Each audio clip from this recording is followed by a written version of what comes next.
longer because I know this is a bit of a marathon this morning. So, my name is David Williams. I'm a Senior Vice President of Portfolio Strategy for CA. So my role is really to treat us like more like we are a portfolio company, and it's very important that we have a lot of consistency across our technology. And what we're going to show you today in this showcase is how we bring in our products together in support of a much bigger initiative. As a portfolio company, of course, I could actually blind you with products. So, you've seen these long lists of products. Behind the scenes, we've actually got a set of attributes that our products need to adhere to. So, for example, as we say continuous everything, we need to make sure that it removes activities and tasks from people's lives. We want to make sure that things can be done subliminally.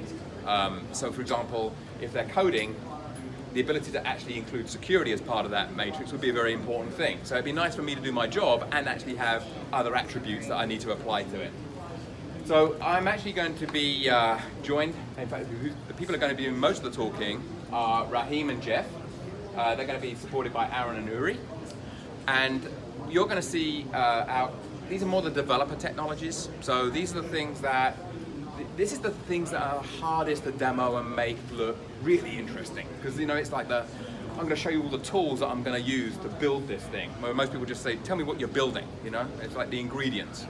So my hat goes off to the guys who are going to be demoing some of this, and they're actually making it a little bit more interactive so you can see what is really going on behind the scenes. So you've already seen this slide, and where we're going to really focus today is on the application architectures and continuous everything, the automation of actually bringing these things to life. So we're going to be looking at all the areas that, of course, it should be agile, it have automation, it provides you visibility, it gives you secure, but we're really focused on what are the building blocks that it takes to actually deliver products into a production environment, and how do we measure the responses and make sure that what we're developing is actually going to be of business value. So one of the attributes is business value. It's very easy as a developer. Most developers are usually focused on quality and timeliness, not on value realization necessarily, and that's something that is really changing in the industry now. So I promised a whole lot of products. There's my obligatory, these are the product lists. So in each one of these areas, operate, plan, develop, test, release, and secure, we have a set of technologies. What this showcase is going to show you is how we apply these technologies, not necessarily in this vanilla way. So each one of us in the past would have had, I'm responsible for one thing, you're responsible for another, and we go down the line. And each of us would have handovers, and we'd all use our own products of choice. So they wouldn't be, and there'd be that, all we need to do is integrate them. And by the way, integration is the hardest thing to do, and it always gets the blame when it goes wrong. So that's why it's quite pertinent that we're actually showing you API as our life cycle on how those very specific integration pieces are becoming more important. So between all these technologies, they actually provide a complete view of how to plan something early. So you want to plan something, irrespective of what people think in the agile world, you've got to have a plan, and the plan has got to have a value realization upon it. There's got to be a reason for doing something, whether it's to fix an issue or increase quality or better business value. And then what you do is you develop that technology, that code, that piece of software, you test it, you release it, and you operate it. Now, the testing, you'll see, is an inherent part. Think of testing as part of its own area, but it bleeds into all the other areas. You test in development, you test in plan, you test in operation. So the production environment is a test. In fact, I think anybody with a mobile phone or has been brought in, we're guinea pigs in the world of, did that work? And because people are much more apparently tolerant today. I don't believe that for a second, by the way. I'm not tolerant. But anyway, with that, I'd like to hand over to question. Yes, sir. This chart still follows a waterfall metaphor. It can do, yes. Agile doesn't mean faster waterfall. DevOps doesn't mean faster, more iterative waterfall, right? So, and you can't just say, well, we're going to make this holistic and integrated, and it's still waterfall, right? So, I think the difference between waterfall and this is that in waterfall, and I was a developer, so in waterfall I had a very specific set of tasks that I did, and I handed it to the testing people, who then handed it to QA, who then did the operations people, the releasing. Today you have a much smaller team in Agile. You have a Scrum team, and you usually have a consistent set of, we're going to be doing this, much more sprints, we're going to be releasing these things, so it's much more continuous in its nature. So I would have a much better, for example, if I did security, I would have asked someone else to do security. And by the way, when I was doing testing, the quality was going to be captured at the QA stage. I, as a developer, wasn't necessarily massively concerned about getting that quality built in because I would know that the safety net of QA is there. Today, that's not there. It's So all then quite why, superfluous. why is the product chart still waterfall? Okay, the reason it looks like this is no one's come up with any really good 3D way of showing the holistic continuous. I think what you'll find is a lot of charts that I use are the lazy 8. You know, the 8 on its side where you have... Infinities. Yeah, and that lazy 8 is something that people use, but unfortunately it still looks like a conveyor belt. It's not, it still looks like this, Still sequential. but it's just twisted. But And so, you know, What, I mean, I'd also challenge Jason. Are you saying that these functions or these capabilities don't need to exist in Agile? Well, no, it's that they're not. That thinking of them as sequential is thinking an old way, right? Because you're just talking about how a developer has to think about security while they're developing, right? So why are security and development still separate boxes, right? Yeah, When it'd it's the be- same people doing both at once, it should be one right? one thing. And I think that the way that we do this as a product company is explain to companies what they do this and move them on that transition path. Absolutely, that's exactly the thinking. In fact, I'm an ex-analyst, and as an analyst, I used to try to explain this. Yeah. And how do you draw the chart? Exactly. I think it's more of a problem with how we represent it on PowerPoint than how the technology actually works. Hence why, when you see what Raheem's going to show you and what Jeff is going to show you, it will make much more sense. And that's why you're going to see this graphic at the end with me missing all these pieces.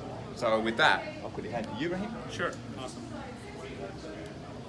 Thank you, David. So before we kind of get into sort of some of the nuts and bolts around APIs and microservices, I think it's important to kind of level set a little bit in terms of the customer context, in terms of how we view it. Because at the end of the day, customers is what we're all here for. So it's important to kind of understand what they're going through. So we deal with mostly traditional enterprises, and so they've had to have over decades or hundreds of years focused on things such as core competencies around raw materials or finished goods or intangible services. However, the rise of digital have actually forced them to sort of engage with their customers, their partners or their suppliers in new ways, whether it be through web, mobile, or leveraging IoT content in terms of how they deliver value to their end customers. In order to do that, they've had to build in new competencies around APIs, containers, microservices, analytics, and big data. Now, the other thing that our customers contend with is this thing that they call legacy. Now, legacy sometimes is used as a bad term, but legacy is actually quite beautiful in a way, because these customers have built up their applications and their content and their data over years, over decades in some cases, and they can't just afford to rip and replace that and move it all to the cloud all at once. So they need to find a balanced approach in terms of how do I make sure that I'm able to use this data and content that's in my legacy systems, as well as make sure that I'm able to address these new emerging needs that are coming from my customers. Now, when customers are able to do this very, very well, there are some fundamental benefits that they reap. First of all, Ayman talked about how things are changing a lot quicker. Well, if you have sort of this modular approach, you're able to respond to these market shifts a lot faster. Second is it's about customers, empowering customers with great experiences. And even organizations that generally never actually engage with direct consumers or customers, now they have to. For example, a consumer packaged goods company just a few years ago would have never actually engaged with an end consumer directly, maybe through a focus group or something like that, but now they have the ability to actually engage with that consumer directly, be able to understand what are the different pricing implications that they have or packaging implications, and maybe even pass that in feedback directly to the retailer. The third benefit is leveraging or creating leverage for their organization by participating in an ecosystem, a digital ecosystem. Now, a very simple example of this is you may go and buy your favorite TV online. And for peace of mind, you may want to actually have an insurance policy that goes with that, so that in case a kid smears some applesauce or something on that TV, you have some peace of mind. That, for you as a consumer, is an integrated experience because you're able to procure that insurance policy just right there. Forget the fact that the provider of that insurance is actually entirely another vendor than who you're buying the TV from. Now, if you extend that very, very simple example to things such as insurance and healthcare, you can start seeing sort of how these digital ecosystems are going to continue to become very, very important in terms of how we're served as consumers by these different organizations. And lastly, you want to empower your developers to innovate continuously. As I said earlier, there's a lot of content and data in a variety of different application systems.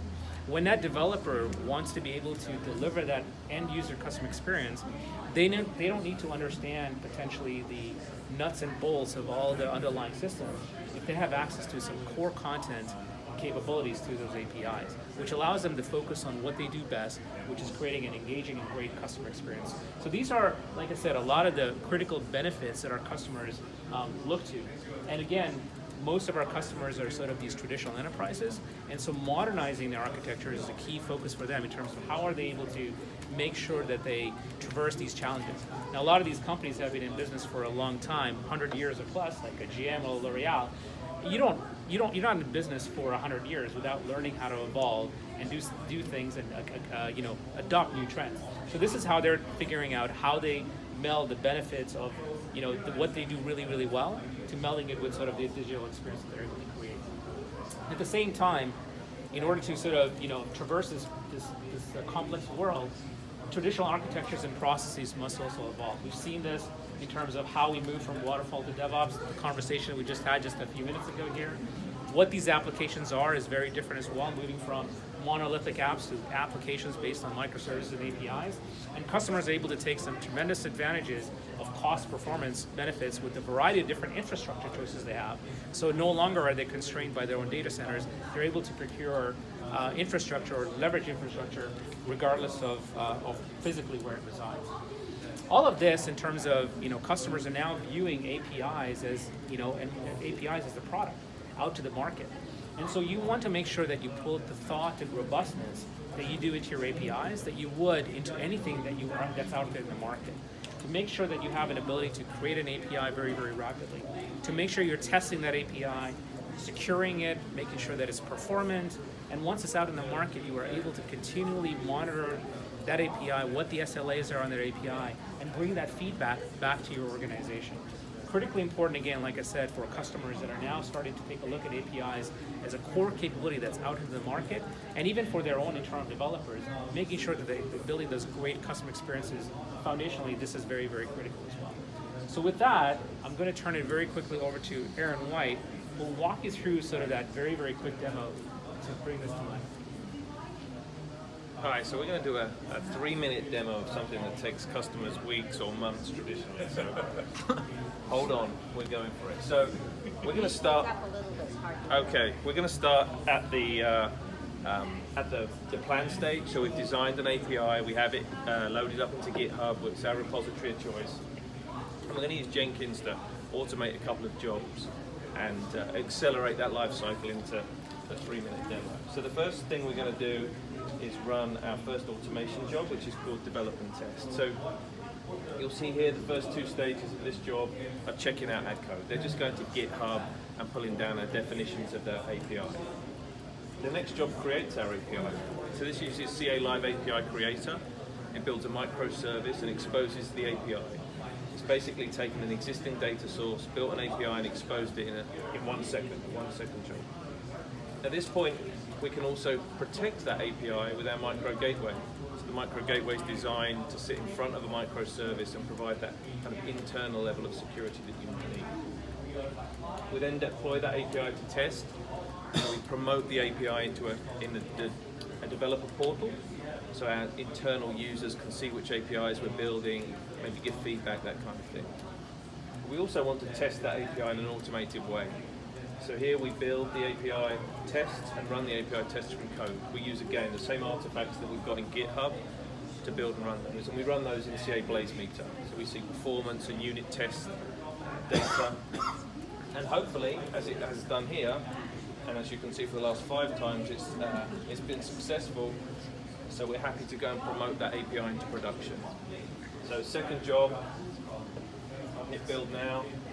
It's a similar starting process. We're using the same resources, the same artifacts from GitHub, and then we get to the release and secure the API.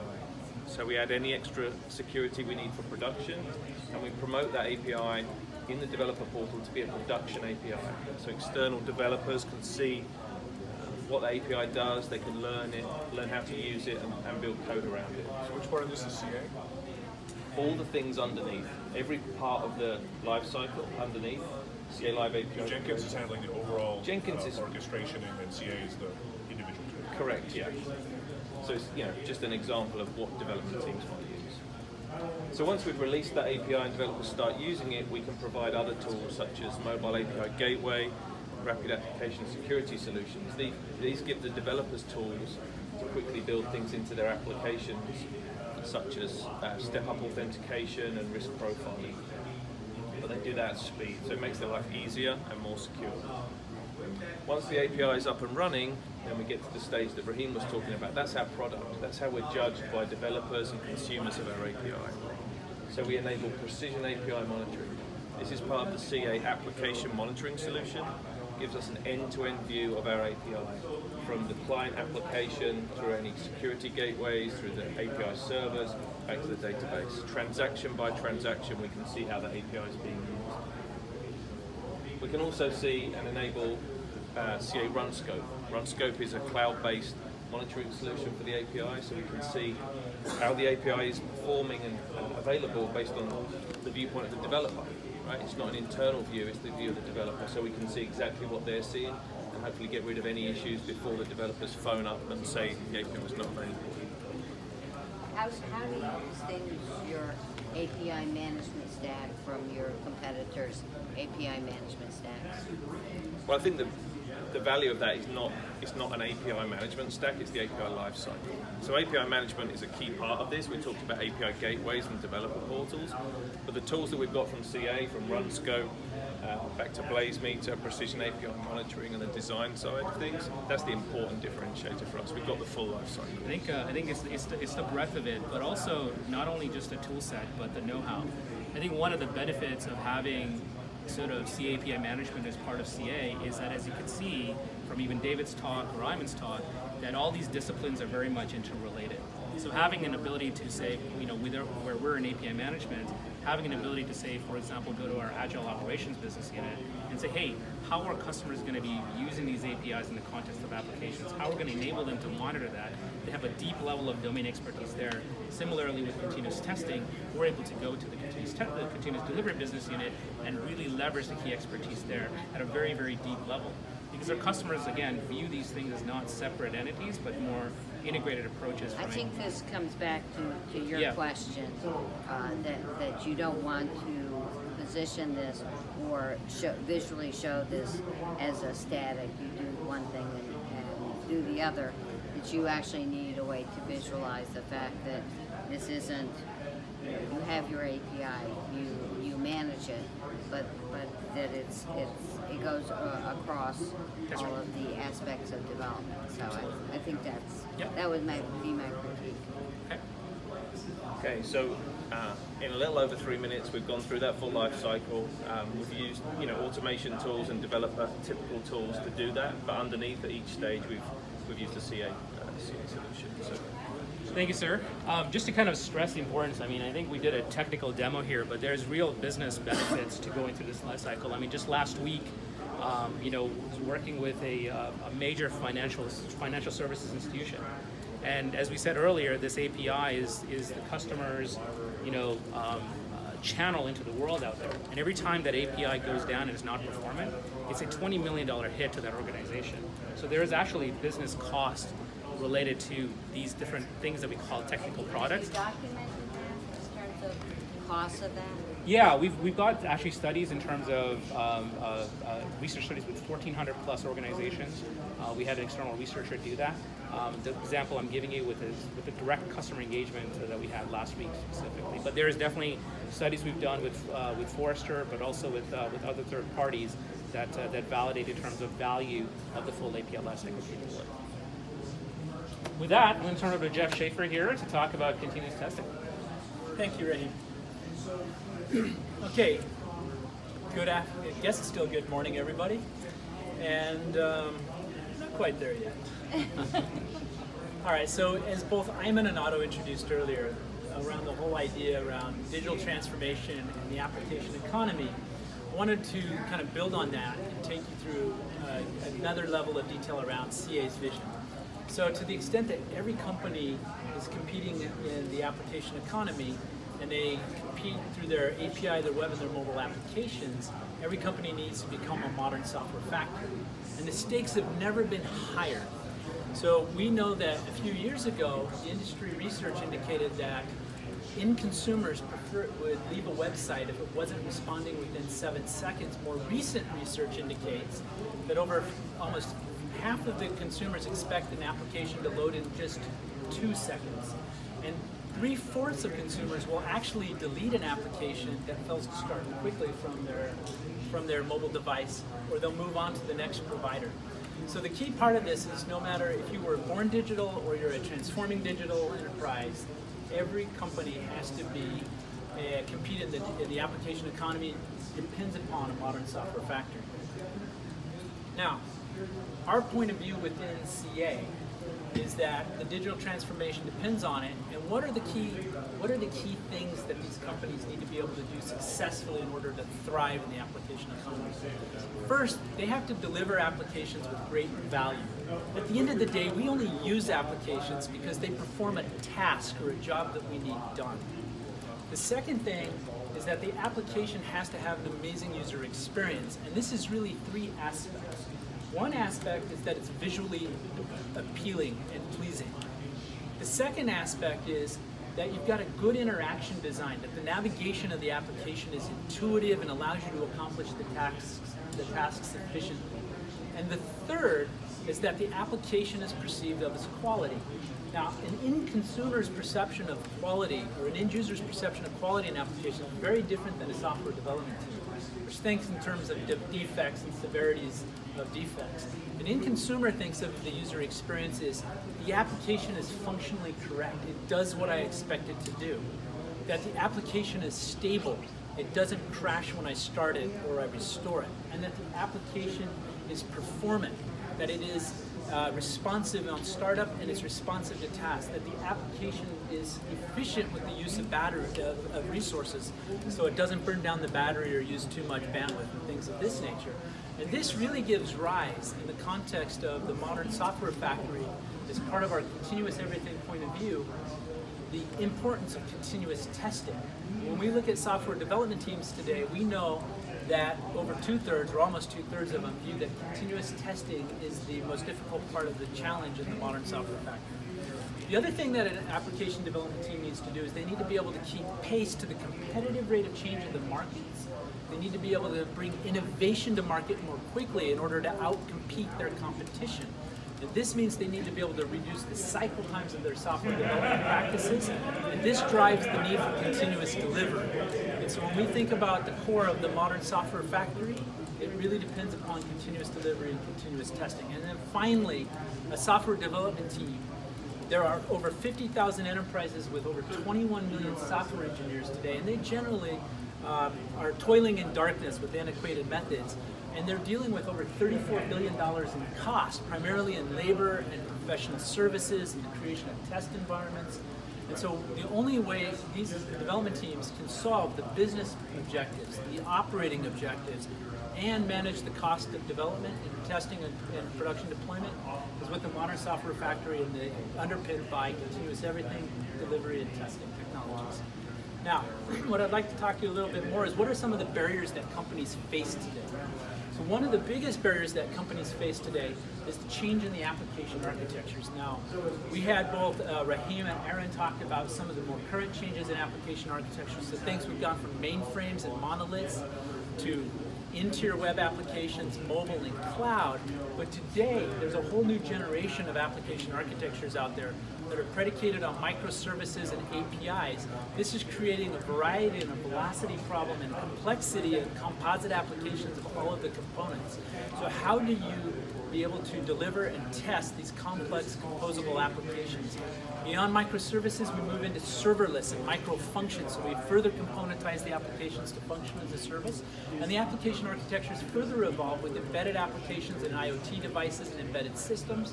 We have AI, ML enabled applications which are no longer deterministic. So how do you test an application that the response of the application changes as the algorithm is trained? It's become new applications are voice enabled or NLP enabled, so the interfaces are changing. All of this is creating this incredible complexity and velocity in the development environments. The second thing is that they struggle with these siloed legacy tools. It's like islands of automation across the entire software development lifecycle process. So how do we bring these together with our continuous delivery technologies as part of CA's Modern Software Factory, connecting the islands and being able to accelerate the cycle times, reducing the cycle times, as well as improving developer productivity throughout the SDLC. And then finally, they struggle with antiquated testing technologies. We mentioned earlier from Computer Research report in terms of DevOps 2017, 63% of people find that the challenge in the Modern Software Factory is really around antiquated testing technologies, the provisioning, the manual provisioning of test environments, manual testing, the inability to find test data, and to be able to complete full testing cycles. As a matter of fact, over 70% of testing continues to be manual, as determined by Bloor Research a couple of years ago in their last study. And so how does CA respond to that? We're really putting together this integrated end-to-end Modern Software Factory about how we bring together all of these islands across the SDLC in pipeline, integrated in a continuous way. And it starts with everything from how do we do automated test creation and requirements, in terms of how do we virtualize and create test environments, automate the test data. You cannot automate testing without automating the test data and the test practices. We are able to have parallelized and highly scalable functional and performance testing of both front-end and back-end components, moving into security testing, the composition analysis of the applications in terms of looking at open source components with CA's most recent acquisition of SourceClear. Then we go into the entire automation of the test and the production environments and the orchestration of the pipeline with continuous delivery. And then finally, as we move into operations, how do we do continuous delivery insights and continuous operational insights in order to shift right into testing into production and to take the feedback loops and technology from operations back into the development lifecycle. For example, white box performance testing, which is an integrated APM solution, as well as taking feedback loops to inform the development and testing practices.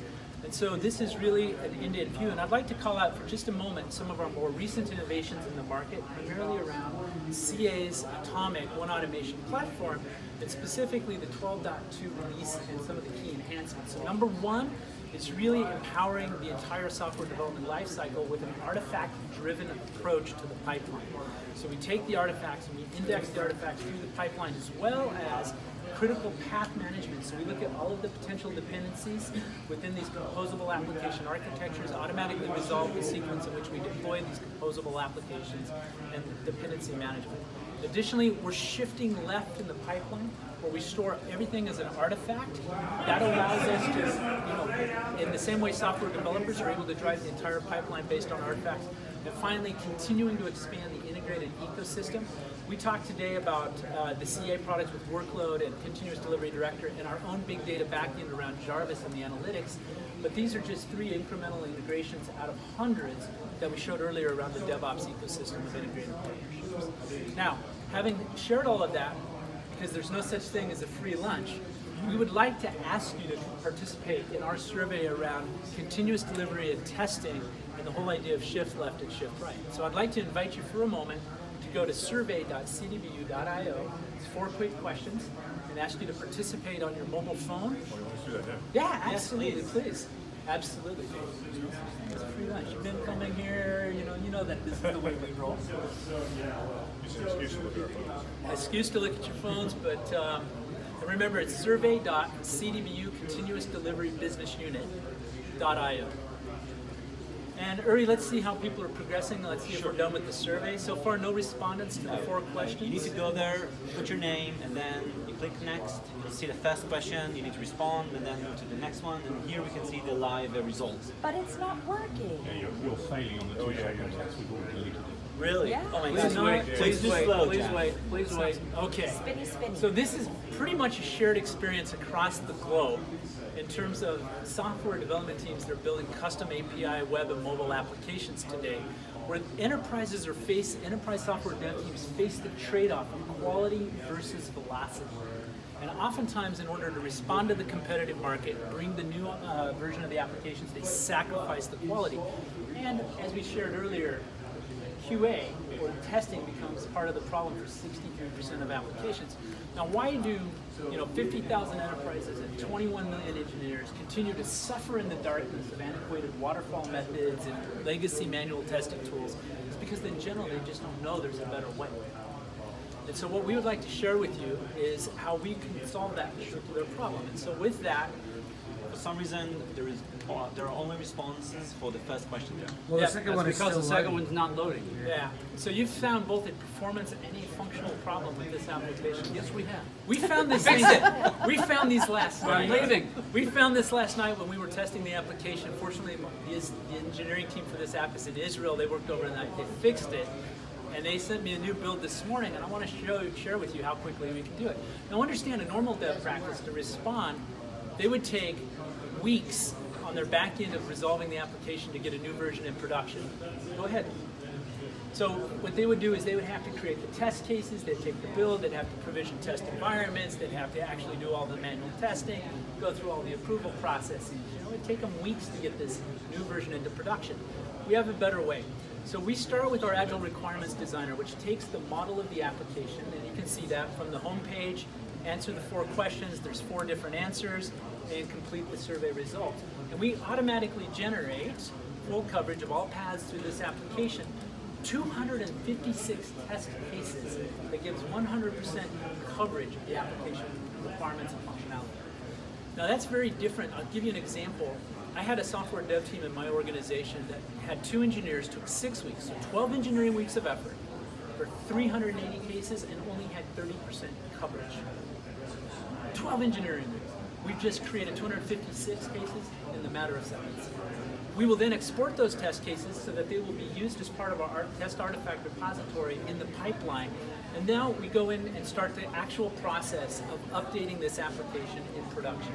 So we start with a view of the survey application, and we can see from Agile Central in the cloud the 2 requirements for the defects that we found.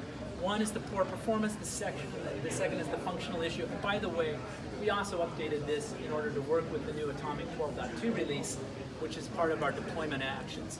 We now go into the development practices, which Uri's already kicked off, and you're going to actually watch through the continuous delivery pipeline as we execute the pipeline with an integrated portfolio of solutions and the continuous testing point of view. So starting the Jenkins build, and this is what Aaron and Rahim showed you a moment ago, is how the developers in the build do the in-build unit testing. And we showed that with the API lifecycle and all the validation. Now we're going to take it to the next set of steps in the actual SDLC process. So we bring in the Veracode static code analysis, and we actually assess the application for its security profile, ensuring that it is sufficient quality. We're also doing, with CA's most recent acquisition around SourceClear, software composition analysis, looking at all of the embedded open source components that are part of that particular application. The application you saw earlier, it's actually a JavaScript-based application based on React, which is an open source framework. So we're actually able to go in there and look at not only the licensing requirements for the embedded components, but also the security profile of all of the open source components. We then complete those assessments, update the dev team. We now are provisioning out the actual test environment. So using Atomic, we're going to go ahead and provision out the test infrastructure in a pre-prod environment. We're generating the test data, and we're going to create the virtualized test environment services around it in order to execute the tests. And then finally, we're going to deploy the new version of this application into that test environment, and we will have created the test environment. Normal software development teams can take up to weeks just to provision out test environments. Think about how that extends the cycle times. You can think of waterfall approaches are 12 to 24 months. You want to get down to 3 to 6 months. It's agile. You want to go faster than 3 months. 1 month, one week, 1 day, 1 demo. You need to have continuous delivery and testing practices. So this is completing here, and we'll take a few seconds for it to complete. We finished to set up the test environment. We're now deploying the new build that we got. Build is completed. Now we're running the testing. So we're doing performance testing of the front end and the back end, functional and performance testing of the back end componentry of the application using BlazeMeter. Then we do front-end functional and performance testing using a third-party DevOps ecosystem partner like Sauce Labs. And you can actually see the new version of the application, 1.41, the one you were looking at was 1.40. And it's completely validated this, and it's going through and it's confirming it from the perspective of how an end user would interact with the application. So go back to this. So that's completing, and in parallel to that, we're doing Veracode scans, dynamic scanning of the as-running, as-built integrated application. So we do both the static to the dynamic up front and the back end. And that's one of the key ways that in continuous delivery and testing improves cycle times, is we can parallelize execution within the pipeline, and we integrate the portfolio of tools within the pipeline. From there, we've got this choice point. We have technically validated the application. It's passed all of the policies we've set for it. It is now a business decision. Do we want to promote it into the production environment? No longer a technology decision, but a business decision to deploy this to production. We've automated that process. We've gone through provision of the environment in production, quiesced the monitoring, deployed the application, restarted monitoring using DXI and DOI. And you've actually now had an immersive experience in what a modern software factory actually feels like in terms of resolving an application outage. And if you go back to the application, you'll find that the performance and the navigation of the application has been efficiently corrected. So we can see people were able to move forward with the questionnaires, right? Much faster. Just now. Much faster, Wow. working, right? Wow. I know. I've never done it through completion. I know. I've never actually done it through completion.